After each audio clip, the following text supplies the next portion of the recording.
हम कोशिश करते हैं कि उस आज़ादी को थोड़ा सा खुला करें, जितना कर सकते हैं, जितनी सोसाइटी इजाज़त देती है, जितनी लॉज इजाज़त देते हैं, कि अगर हम उसी तक महदूद रहे तो फिर तो कभी ना सहाफ़त ग्रो करेगी, ना कुछ नया जन्म लेगा।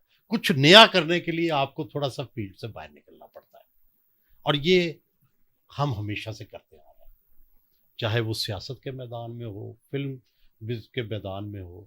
ये नहीं हो सकता कि आप उसी खास ग्राउंड के अंदर रह के अच्छी शॉट खेलें, आपको बाज़ औक़ात अपनी पोजीशन बदलनी पड़ती है। नंबर 2, पाकिस्तान के अंदर पैमरा है, अगर एक भी इखलाक बाख्ता लफ्ज़ हो तो आपको नोटिस आ जाता है। कोई इखलाक बाख्ता लफ्ज़ नहीं है, कोई भी।